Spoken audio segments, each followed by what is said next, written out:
Beaucoup de personnes autour de nous rencontrent certainement des challenges et c'est sûr que toi aussi tu en rencontres tous les jours.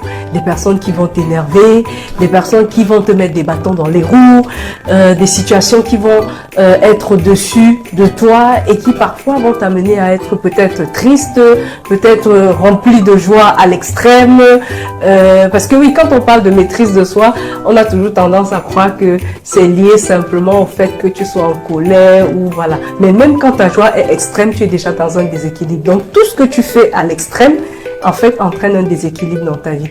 Donc, il faut que chacun de nous puisse apprendre à travailler à la maîtrise de ses émotions parce que la maîtrise de tes émotions détermine en fait ton niveau d'équilibre au quotidien. Si tu sais comprendre les émotions des personnes qui sont devant toi, ça veut dire que quand quelqu'un vient vers toi et qu'il, par exemple, vient avec une attitude agressive, il se met en colère, il élève la voix, ou simplement une situation arrive et tu as l'impression que ton âme est attristée, apprends simplement à te dire qu'est-ce qui m'a poussé à arriver à ce niveau.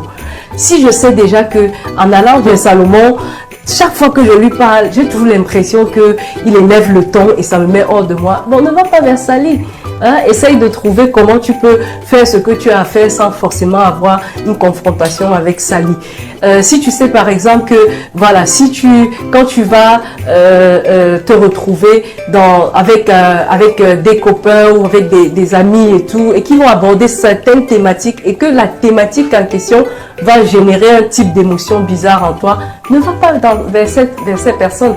Chacun de nous est responsable en fait des émotions qu'il peut ressentir ou pas. Et donc c'est à toi de sélectionner les émotions qui t'atteignent ou pas. Et comment ça se fait? C'est simplement en étant conscient donc de ces éléments, de ces facteurs indépendants qui peuvent influencer tes émotions, en étant conscient des émotions des autres.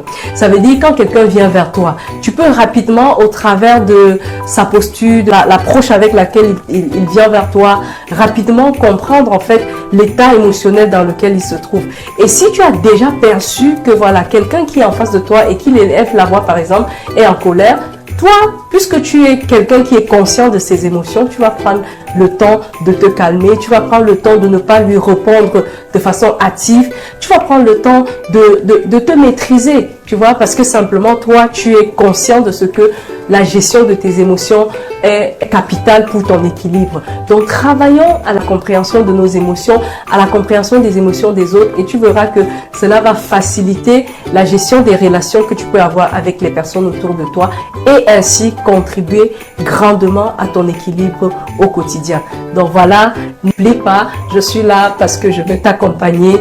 Pose les questions si tu le veux, mais reste convaincu de ce que je crois en toi, je crois en Dieu et je sais que tu seras simplement un équilibré au quotidien.